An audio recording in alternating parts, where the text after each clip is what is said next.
Happy Saturday, everyone. Welcome back to Weather on the Go, all your weather coverage. The first weekend in October, and we have some chilly air to talk about and a strong storm system moving into the middle of the country later next week. So, if you are new to the channel and like detailed weather breakdowns across North America and the tropics, this is the place for you for accurate weather forecasts.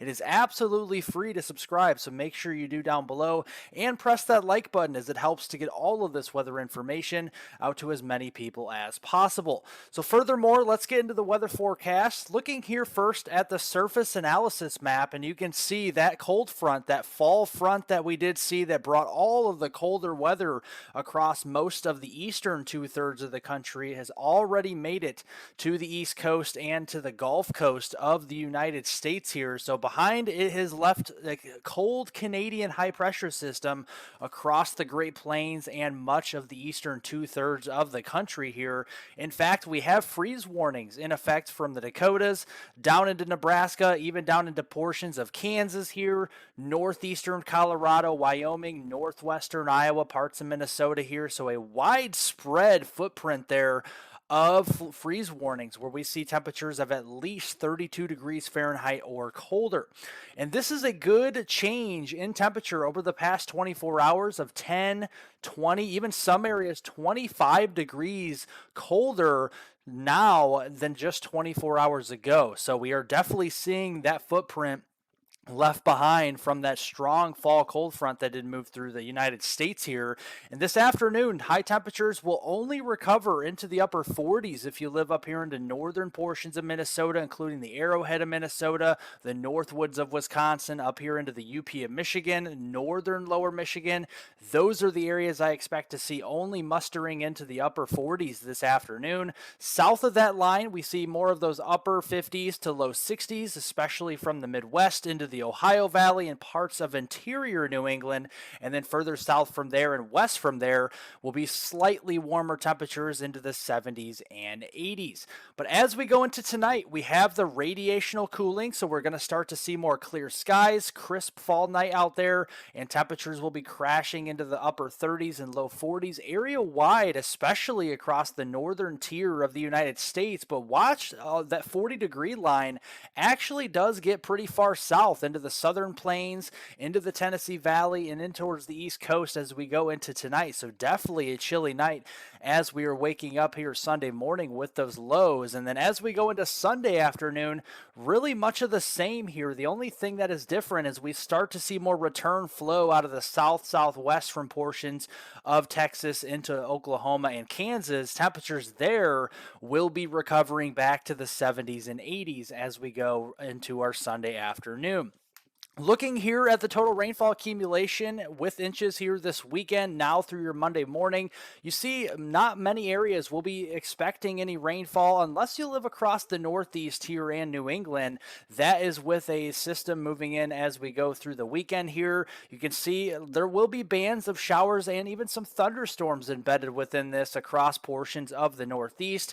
Not a continuous rain all day long, but there will be periods of some moderate to heavy downpours with this activity that'll be pivoting its way through portions of the northeastern states through this afternoon and into this evening before tonight starting to see more widespread coverage of showers and storms up there into portions of southeastern Canada and even northern Maine, seeing more of a soaking rain overnight tonight. And then as we go into Sunday, just backwash moisture from portions of southeastern Canada bleeding over into the portions of the New England region as we go into Sunday with more of a blustery day for us across the Northeast. And yes, you see the blue color up there into Ontario and Quebec, folks. That is snow, and we'll talk about that in a minute. But look at these heavier rainfall amounts that are expected across the Northeast and New England, from Maine down through Vermont, New Hampshire, upstate New York, down there into western Massachusetts, into Connecticut, and even northern New Jersey, including New York City region, Long Island. Yes, we could be seeing a widespread 1 to 3 inches worth of rain. Localized amounts higher than that are possible, especially if you see those heavier downpours realized. And this could lead to some flash flooding. The flash flood probability in the yellow shaded color, that's at least least a 15% chance or a slight risk for flash flooding, including eastern New York State, getting into western Connecticut, western Massachusetts, much of Vermont, New Hampshire, and basically the entire state of Maine as we go through today and into your Sunday. Like I mentioned, with the blue shaded color up there into eastern Ontario and western Quebec, we are going to be seeing some wet snowflakes flying up there with some early season snow, possibly a couple of inches of slushy accumulation up there as well. So if you're traveling up into portions of eastern Ontario or western Quebec later this weekend, Saturday night, Sunday night time frame, you could be running into some issues possibly with some slush covered roadways up across those regions, and maybe even some snowfall accumulating a little bit on those grassy surfaces as well. So an early season snow is possible up there. And then we talk about the carousel of storms. We have a very interesting weather pattern shaping up as we go through the new work week here next week. This is early next week, and we see that trough kind of hanging around the eastern portions of the United States. The strongest part of that trough will be up near the Great Lakes region. See this blocking mechanism up here where we have the tan shaded colors and the oranges? That's basically where we have building heights over the top there into northern Canada. And what this is actually going to do is sneak in low pressure systems underneath that and act as a carousel as we go through the week. And you can see low pressure system after low pressure system will be moving through across the lower 48 as we go in toward the middle of next week and later next week as well, with a potent system that we're going to keep an eye on here as we get toward later next week, setting up across portions of the Mississippi Valley. So let's talk about that system right now. The middle of next week, we start to see a potent 500 millibar. This is your mid-level jet stream starting to scream in off the west coast here, bringing in some of that Pacific moisture and also some of that active energy here across the Rockies, back across the west coast there. But then watch as we go toward later next week. We're talking Thursday, Friday, even Saturday time frame here, and you can start to see more of a turn up to the north with this jet stream. And this is concerning from a severe weather standpoint, as we are now entering into the second severe weather season, or the fall severe weather season, across the United States here.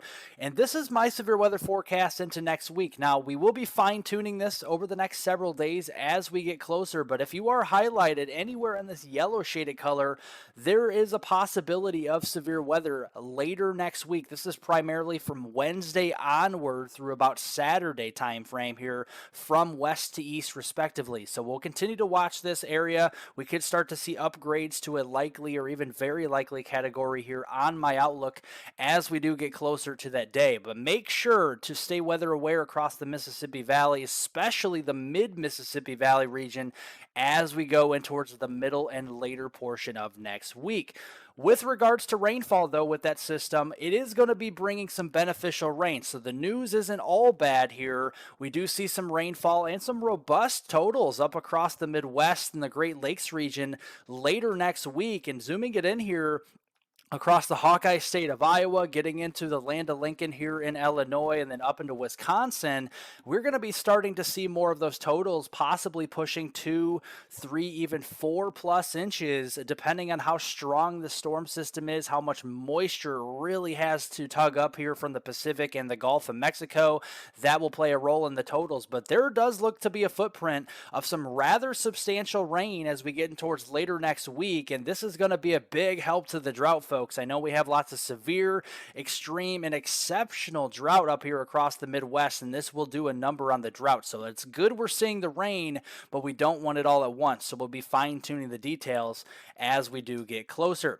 But overall, as we get towards next weekend on Saturday, October 14th through the following week, getting into the third week there in October through Friday, October 20th, really starting to see another cold push of air from Canada down across the eastern two-thirds of the United States. So in the wake of that system later next week, we're going to see another strong cold front move through, and that will cool us down again across the eastern United States, with the strongest cooling across the Appalachian down into portions of the southeast, whereas the west and the Pacific Northwest especially will remain well above normal with the temperatures in respects to mid and late October.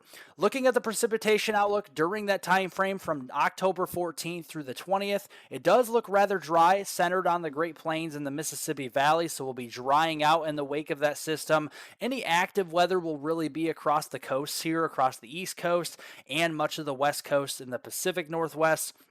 That's likely where we'll start to see more above average precipitation residing as we get into the third week there in October. If you have not seen my winter forecast for 2023 and 24, that link for that video is down below in the description of this one. Make sure to go watch it. Lots of great information on this upcoming winter and what to expect with the weather across your area in the United States and southern Canada. Otherwise, thank you for watching this video. Make sure to give it a like down below if you enjoyed it. Subscribe to the channel, especially if you like detailed weather breakdowns on North America and the tropics. You get all of that accurate weather forecast here on this channel. I do appreciate that. Share this video with friends, family, and on social media, whether it's on Twitter, Instagram, Facebook, etc. I do truly appreciate that, and it helps to get more of this information passed along to more and more people. Thank you guys so much for watching, and I hope everybody has a great rest of their weekend out there.